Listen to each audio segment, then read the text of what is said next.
Hi dear students, welcome to the fifth video lecture for the subject EC304. In this video lecture we will learn part 3 of module 5, that is ROM read-only memory configurations. In the previous lectures, that is module 5 part 1 and part 2, we have learned about RAM, that is random access memory, and its two different types, that is static RAM and dynamic RAM, and its various configurations. Once looking to the syllabus, module 5 part 1, or the first portion of module 5, is dealing with different memory types, and still we are dealing with that topic. And second portion of module 5 is dealing with sense amplifiers. So in this syllabus we have covered random access memory. We have covered random access memory, SRAM 6 transistor CMOS SRAM cell, DRAM 3 transistor and 1 transistor memory cell.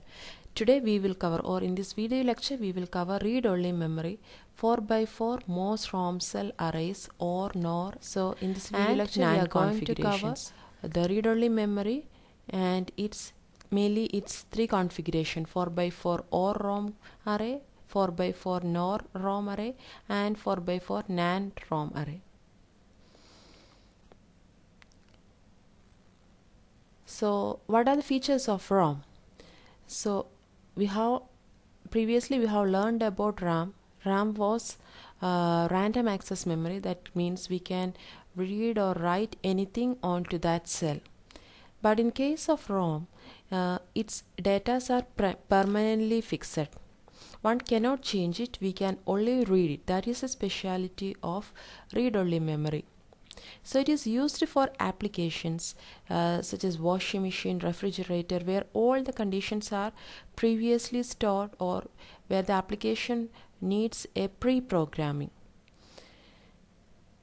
All the cell in a ROM is designed in such a way that it represents either 0 or 1, or the cell reflects either 0 or 1 on the bit line once the word line is enabled.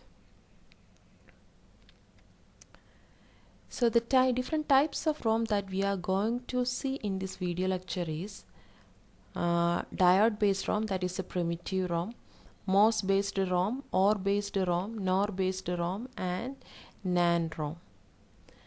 So first, moving on to the basic ROM structure, basic ROM cell structure based on diode. So you can see here, this is the structure of a diode based ROM. So here also we have one word line and one bit line. The bit line is always clamped to ground. As the word line is enabled, the diode gets turned on, and the high voltage available at the word line is now available at the bit line at a reduced voltage, because a small diode voltage has to be dropped across this diode as the diode gets turned on. So VDD minus 0.7 voltage will be available as the diode gets turned on the BL line. Now consider, so as you can see, as WL, that is word line, is enabled, diode gets turned on, the high voltage at the word line will now available at the bit line at a reduced voltage VWL. Normally it will be a high voltage or VDD voltage minus VD. Now there exists for the cells which are not having any diode, that is the situation here. So the absence of diode in a cell, so there will not be any physical connection between W and bit line. The value on bit line is now independent on the value on word line. So the presence or absence of a diode between bit line and word line determines the value on ROM cell. Okay, suppose we need to store 10011, then the first cell in the ROM should have a diode, because the first bit that we need to store is 1. Second and third cells contains no diode, because the next two bits we need to store is 00.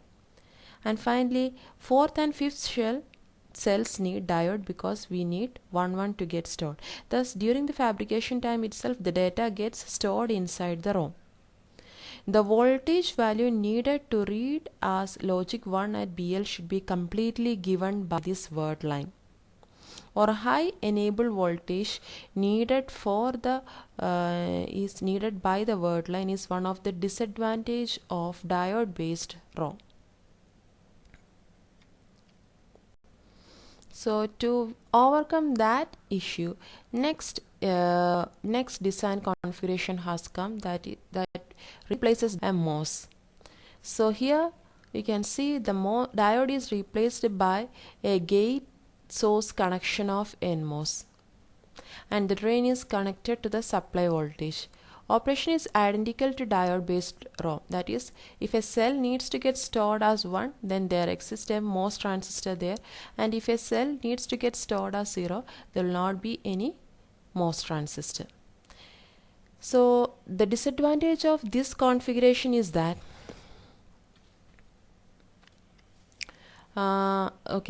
before the disadvantage I will tell the advantage. This configuration does not needs high voltage at the word line, as the word line is the gate voltage of NMOS to get turned on, which is very less.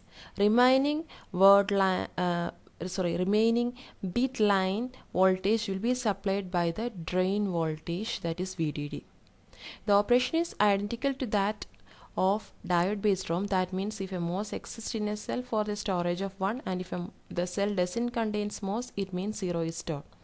If the MOS exists, what happens as word line is enabled, NMOS, this transistor will get turned on, connecting this VDD to BL.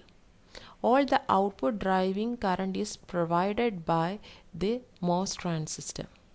The disadvantage of this MOS based ROM is that it needs large area for fabrication, or MOS transistor needs large area comparing to diode structure.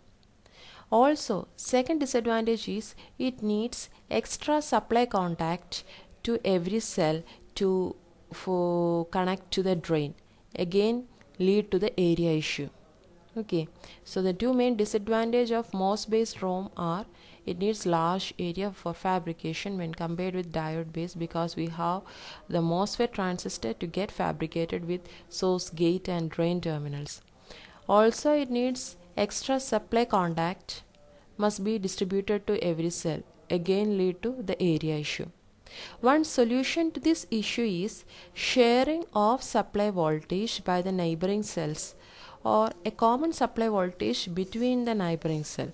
This requires mirroring of the odd cell around the horizontal axis, and the resulting structure is now called OR based ROM. Cases are there because two MOS transistors are present here, and in the last word line only one MOS transistor that is in the third position, so output will be 0 0 1 0. So this is how a 4x4 ROM or ROM array works. Next, another design option for ROM is in the previous case all bit lines were connected to the ground. Now opposite to that case, that is bit lines are connected to supply voltage VDD. Now the drain of MOS transistor for the previous case was all connected to VDD. So the just opposite that case is the drain of MOS is connected to ground. So these two conditions are considering as another design option. So the absence of transistor between WL and bit line thus provides a data 1 and vice versa. In previous OR ROM array case, the presence of a transistor means storage 1, the absence of a MOS transistor means storage of 0. Here the concept is just inverse. Here the absence of a transistor means the storage 1, and the presence of a transistor means data stored is 0. So as word line is enabled, MOS transistor gets turned on, which in turn pulls down the bit line which is already connected to what? VDD to ground, because the drain of the MOS transistor is connected to the ground, and the resulting structure is called NOR ROM configuration because it is just the inverse of OR. So the complement of OR is NOR, so it is called NOR ROM configuration. So the structure, last word line, as it is enabled, it will give 1 1 0 1, what shown here. So hope you have understood the 4x4 NOR ROM array structure also. It's pretty good, easy, right? Next is another design option. So that design option will give you our fourth array structure, that is 4x4 NAND ROM array. So in this design option, we are considering that all the word lines are high by default except the selected row. In the previous structures, we have learned that to read a particular row, one need to enable the respective word line. But in this NAND ROM array structure, all word lines are high by default except the selected row. The selected row has to be disabled. As all the word lines are enabled except the selected row, all the transistors are on for all non-selected rows. Thus, that is what written in these sentences. So to understand the working of 4x4 NAND ROM, we should understand these two concepts clear, and also we should memorize these two cases. If there is no transistor, then the cell output is 0, and if there is transistor, cell output is 1, similar to the OR array structure. The resulting structure we got is NAND ROM. This is, so the output is 0 0 itself, and its enabling signal is 1 1 1 0. So that's regarding 4x4 NAND ROM. So with that, our ROM array discussion on ROM arrays are over. We have covered, first we have discussed diode based ROM, which is the primitive one where a diode connects between the word line and the bit line. So the presence of a diode means storage 1, the absence of a diode means storage 0, storaging a value 0. And it has got a disadvantage, it needs very high enable signal at the word line. So as a solution to this problem, there comes the next design where which is known as MOS based ROM. So a MOS transistor has got replaced the diode, and by using this structure we have solved the high word